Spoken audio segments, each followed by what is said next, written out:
ఇప్పుడే జీ5 app download చేయండి. చూడండి మీ ఫేవరెట్ టీవీ షోస్ ఎప్పుడైనా ఎక్కడైనా. ఇంతకీ కుక్క ఎక్కడా? ఇందాక ఇక్కడ నల్ల కుక్క పడుకుంది. జనాలు రావడంతో లేచి వెళ్ళింది.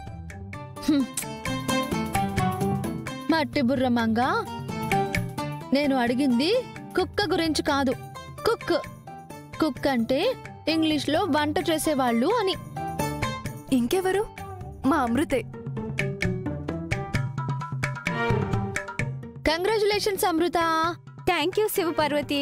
నువ్వు ఇలాగే నీ చేతి వంటలు ఘుమఘుమలాడి చుట్టుపక్కల పల్లెలకి పట్టణాలకి నీ పేరు పాకిపోయి 5 స్టార్ హోటల్లో నీకు ఉద్యోగం రావాలని మనస్ఫూర్తిగా కోరుకుంటున్నాను.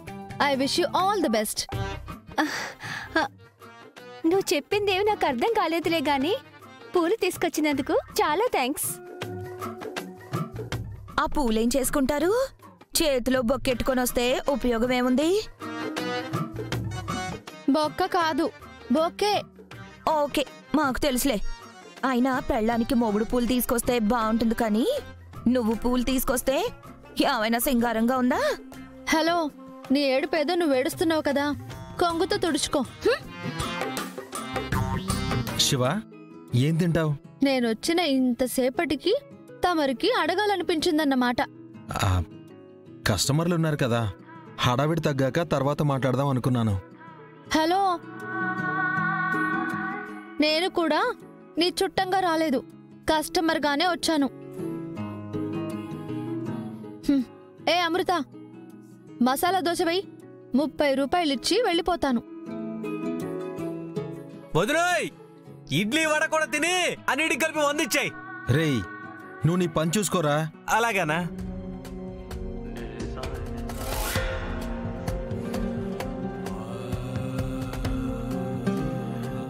అరే, మీరెందుకు లేచారు? వరదరాజులు గారు వచ్చారని. పర్వాలేదు, తినేటప్పుడు లేవాల్సిన అవసరం లేదు, కూర్చోండి. దేవుడు వచ్చినా సరే తినేవాళ్లు లేవనవసరం లేదు. మీరందరూ మనస్ఫూర్తిగా తినొచ్చు. మేమేం దేవుళ్ళం కాదు గాని నువ్వు మాత్రం జనాల దృష్టిలో హీరో అయిపోయావు గంగా. ఈ మాట అన్నారు బాగుంది. ఎందుకంటేనండి, పచారీ కొట్టెట్టుకొని వ్యాపారం చేసుకుంటూ 4 చెల్లెల్ని పెంచి పోషించేవాడు గంగ. దురదృష్టవశాత్తు అది కాలి బూడిదైపోవడంతో మళ్ళీ ఎట్టా నిలబడతాడో ఏమో అనుకున్నాం. తన కష్టాన్ని నమ్ముకుని వాళ్ళ అమ్మ పేరు మీద హోటల్ పెట్టాడు. ఖచ్చితంగా హోటల్ని లాభాల్లో నడిపిస్తాడు. మేం కూడా అదే అనుకున్నాం. గంగబావ హోటల్ పెట్టాడంటే తన స్టార్ తిరిగినట్టే అని. టైం కలిసి వస్తే మన ఊళ్ళో 3 స్టార్ హోటల్ అయినా పెడతాడు. మీ మాటే నిజం అవ్వాలన్నయ్య. నేను రావడం కాస్త ఆలస్యమైంది. మీరు కొంచెం ముందొచ్చుంటే ఈ ఊరి పెద్ద మనిషిగా చలామణి అవుతున్న పెద్దనాన్నే కొబ్బరికాయ కొట్టి ఈ హోటల్ని ప్రారంభించేవాడు. ఇప్పుడు మాత్రం ఏమైందమ్మా? మేనమామ చేత్తో కట్టేయించండి.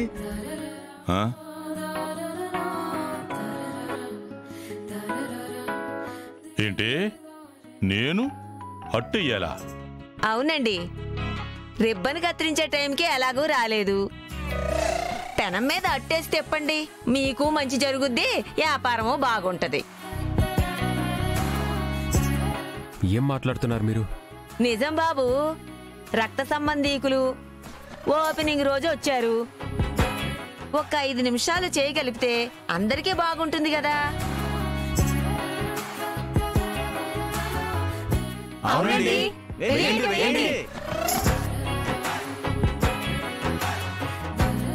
ఏంటి పెద్దనాన్న ఇంకా ఆలోచిస్తున్నారు? అమృత, ఆ దోశల పిండివు. అన్నయ్య, నువ్వు కూడా ఒక చెయ్యి వెయ్యి. నాకు వంట చేయటం రాదు.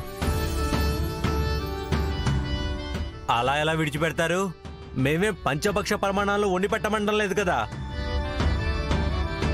చెయ్యి కాల్చుకోవాల్సిన అవసరం కూడా లేదు.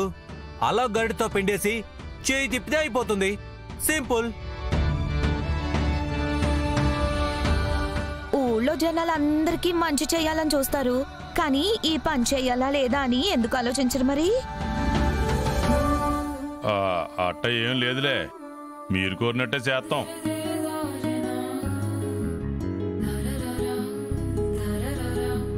పదరా బోడా. నాన్న ఏంటి నాన్న? రేయ్,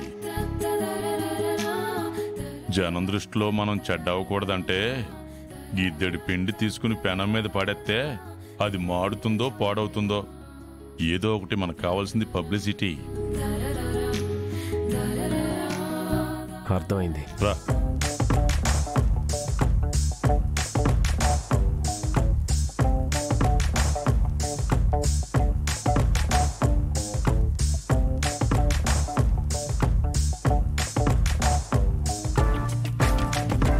చెయ్యి కాల్చుకుంటారు, జాగ్రత్త. మీకు మేలు జరగడానికి మా ముందు మంటెట్టినట్టుంది గంగా. సరే కానీ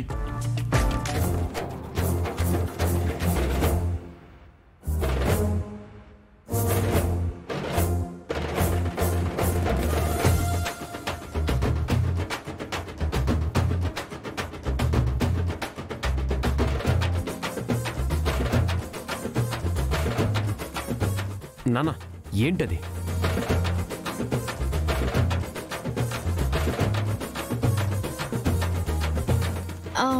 పెదనాన్న, నువ్వు వేసిన దోశ నేనే తింటాను. ఎందుకంటే కస్టమర్లకి ఏదైనా అయిందనుకో మళ్ళీ పంచాయతీలో నిన్నే నిలబడతారు.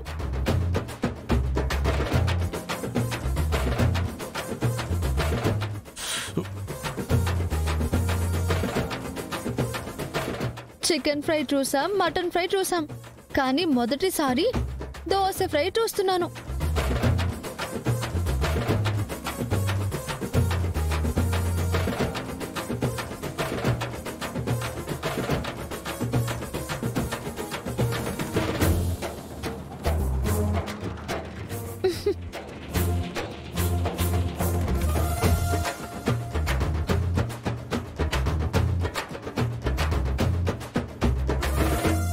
శ్రీవల్లి, డబ్బులు తీసుకో. శివ, డబ్బులు ఎందుకు ఇస్తున్నావు? చూడు శ్రీవల్లి, నేను కస్టమర్గా వచ్చాను. కష్టపడి పైకొచ్చిన వాళ్ళు కాదనకుండా డబ్బులు తీసుకోవాలి. పెదనాన్న, మీరేమైనా తింటారా? అక్కర్లేదు, మేము తినేసి వచ్చాం. శ్రీవల్లి పెళ్లి చేయడానికి మండపంలో అగ్నిగుండం ఏర్పాటు చేస్తాం అనుకున్నాను, కానీ పచారీ కొట్టు కాలిపోయింది. మళ్ళీ ఈ హోటల్ ఎట్టుకుని దాని దగ్గర మంటలు చూడాల్సి వస్తుందని నేను అనుకోలేదు. శ్రీవల్లి కూడా ఇక్కడే ఉంది కదా నాన్న, నిప్పుకు దగ్గరగా. మా చెల్లె నిప్పు పొరపాటున తన దగ్గరికి వచ్చే వాళ్ళకి కూడా అంటుకుంటుంది. వెళ్దాం పద నాన్న.